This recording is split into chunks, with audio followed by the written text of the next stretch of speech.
끝까지 믿음으로 경주하는 그 경주를 하기를 원합니다. 이 시므온이 이 아기 예수를 보고 안고 찬양하죠. 하나님께 찬양하고 나서 마리아에게 몇 마디 더 해요. 이렇게 얘기합니다. 이는 이스라엘 중에 많은 사람을 패하거나 흥하게 하며 비방을 받는 표적이 되기 위하여 세움을 받았고 또 칼이 내 마음을 찌르듯 하리니 이는 여러 사람의 마음의 생각을 드러내려 함이라. 이 아이가 나중에 그런 일을 할 거라는 거죠. 그 아이가 그런 일을 할 거라는 이 기록은 십자가를 향하고 있습니다. 패하거나 흥하게 할 것이고 비방하고 거역하는 일을 경험하게 되고 고통이 임할 것이고 모든 것을 드러내는 일을 하는 것이 십자가의 의미입니다. 십자가가 그 일을 합니다. 이 시므온의 말이 정확하게 기록되어진 것은 제가 생각하기에 마리아가 그 시므온의 말을 잊지 않았어요. 제가 보니까 이때 이 시므온의 말을 마리아는 마지막 골고다에서 예수 그리스도께서 죽으실 때까지 그것을 보았던 것 같아요. 붙잡고 잊지 않았어요. 다 약속의 사람들의 이야기입니다. 우리도 약속을 하는데 지난주에 우리 2부 예배 때 나눔을 할 때 맹세하지 말라 이 본문으로 우리 청년들이 얘기했잖아요. 우리가 가장 약속을 안 지키는 것 중에 하나가 기도할게요 라는 약속이라는 거죠. 저는 저 자신도 그 주제에 대해서 많이 생각을 해봤는데 저도 그렇게 느꼈습니다. 저도 그런 적이 많고 그러나 이제 그것을 그러한 잘못을 하지 않으려고 결단하고 있어요. 자, 우리가 누가 기도 요청을 할 때 기도할게요 라고 그 앞에서는 아주 진지하게 고백해 놓고 기도의 자리에 가서 무릎 꿇고 그 사람을 위해서 기도하지 않은 경우가 훨씬 많을 거예요. 근데 이것이 어떻게 심각한 죄냐 하면 그 사람을 무시하는 것이거나 아니면 기도의 능력을 무시하는 거예요. 둘 중에 하나입니다. 어느 것이어도 심각한 죄 같아요. 그 사람을 무시하는 거거나 아니면 기도의 능력을 무시하는 거죠. 그래서 우리는 그 약속을 기도하겠습니다라고 말씀하실 때 그냥 습관적인 좋은 덕담으로 하시면 안 되고 진짜 기도하시기를 바랍니다. 기다릴 것이 없는 인생이 불행한 거예요. 사실은 우리는 기다릴 것이 있어서 감사합니다. 아멘. 주님이 오시는 그날을 기다릴 수 있잖아요.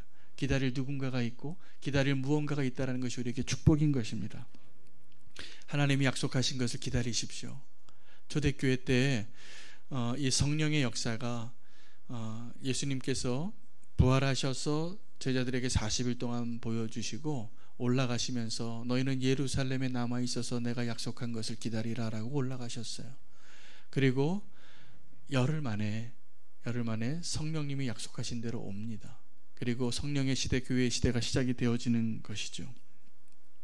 그 예수님께서 올라가실 때 약속하신 것을 기다리라 라고 말씀하신 것과 함께 또 다른 중요한 약속이 있는데 복음을 전하라는 약속이었어요. 복음을 전하면 가서 땅끝까지 가서 세례를 주고 제자를 삼고 다 가르치고 또 다시 제자를 삼으면 내가 땅끝까지 세상 마지막까지 내가 너희와 항상 함께 있으리라. 이 약속이 약속하신 것을 기다리라라고 똑같은 약속이에요. 예수님 올라가셨는데 어떻게 함께 하실 수 있겠어요? 성령님입니다. 성령님이 우리와 함께 하시겠다라는 거예요. 우리 안에 그 함께 하시겠다는 그 약속을 우리가 누리지 못한 것은 순종하지 않기 때문일 거예요. 그런데 가서 복음을 전하고 제자 삼고 세례를 주고 제자 삼고 가르쳐 분부하여 내가 너에게 분부한 모든 것을 가르쳐 지키게 하는 것을 할 때에 주님은 우리와 함께 하십니다.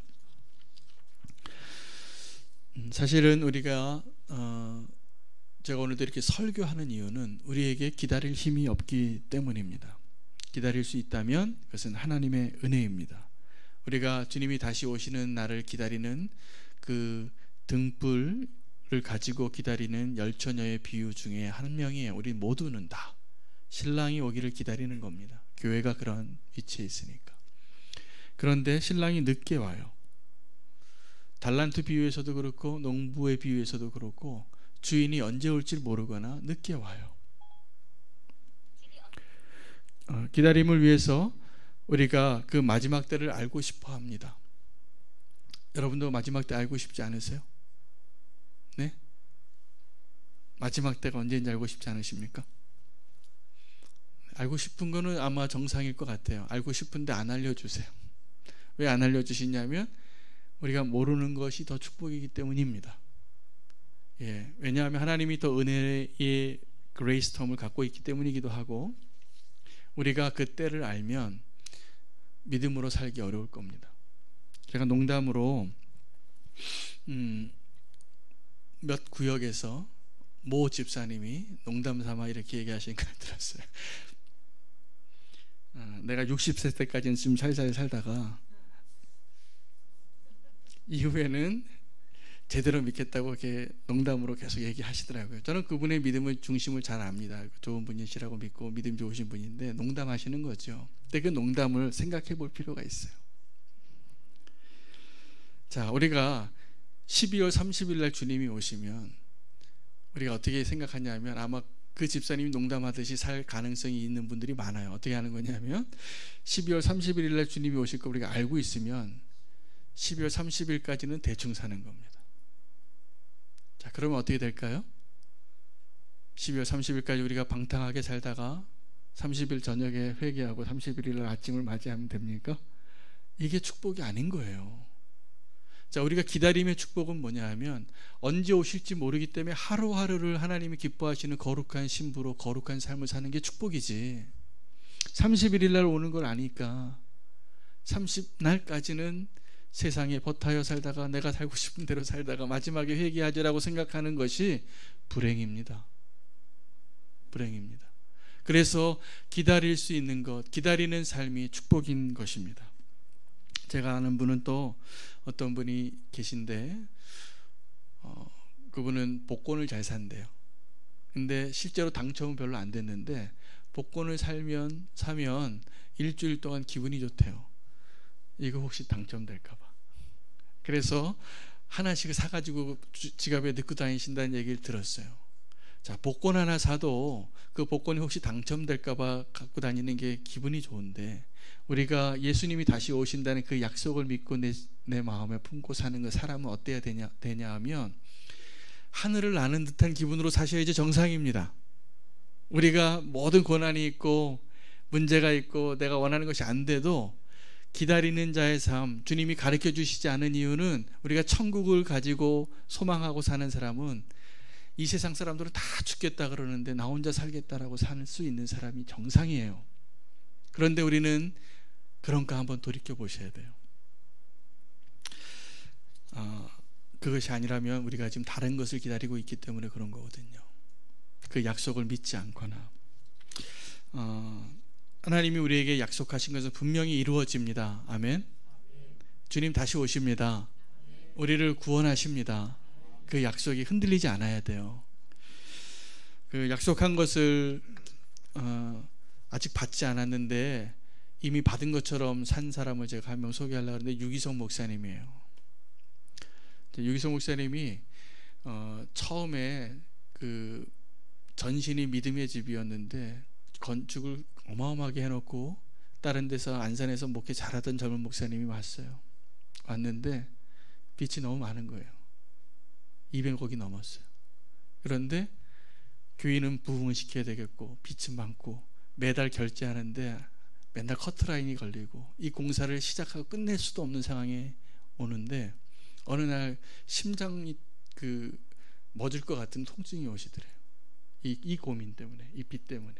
그리고 결단을 하고 하나님이 놀라운 눈을 열어주셨는데 믿음의 고백을 하게 하시더래요.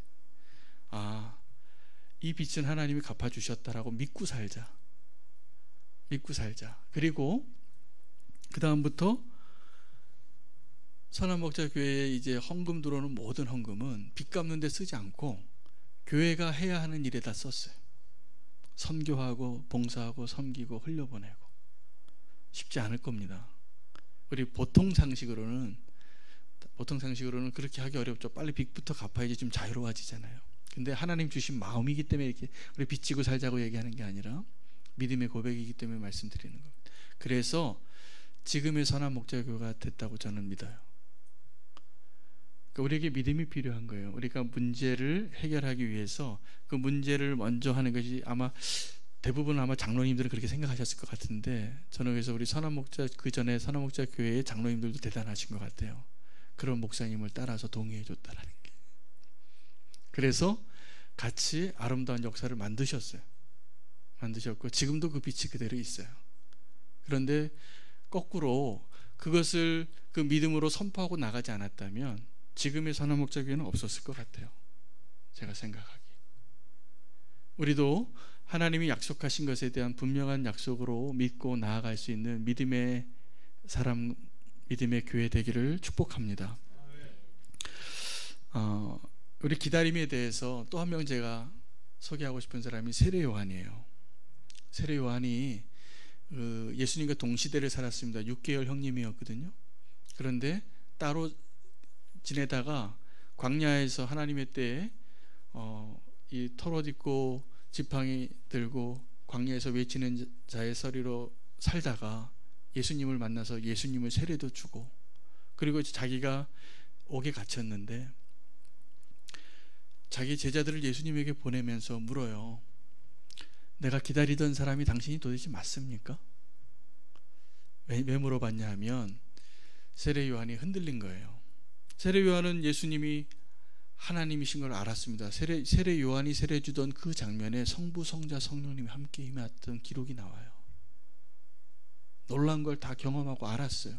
근데 자기가 죽음 앞에서 흔들린 거예요. 그러면 예수님이 이 세례 요한한테 맞다, 내가 그니라, 이렇게 다른 그 사마리아 여인에게는 그렇게도 얘기해 주셨는데 왜 세례 요한에게는 내가 그니라 라고 말하지 않으셨다라는 거예요. 세례 요한에게는 그렇게 얘기하지 않고 눈먼 자가 눈을 뜨고 저는 자가 걷게 되고 죽은 자가 살아나는 것을 네가 보았는데 그것이 내 대답이다라고 끝내요. 그것이 내가 누구인가를 대답해 주는 거예요. 그것이 누구냐면 메시아예요. 그것이 다른 것이 아니라 내가 그니라라고 말한 것과 똑같은 말이에요. 그런데 예수님은 이 세례 요한에게 믿음으로 답을 찾으라라고 말하고, 제가 오늘도 여러분에게 세례 요한에게 예수님이 말씀하신 것과 똑같은 말씀을 드리고 싶어요. 우리는 확실한 거, 내 손에 잡히는 거, 빨리 눈에 잡히는 것으로 빨리 그 길을 가기를 원하지만 그게 축복이 아닙니다. 사실은 하나님은 믿음으로 그 길을 가기를 원하세요. 우리의 앞길은 다 믿음으로 가야지 축복이지. 내가 소유하고 내가 확인하고 내 방식대로 이렇게 되어지는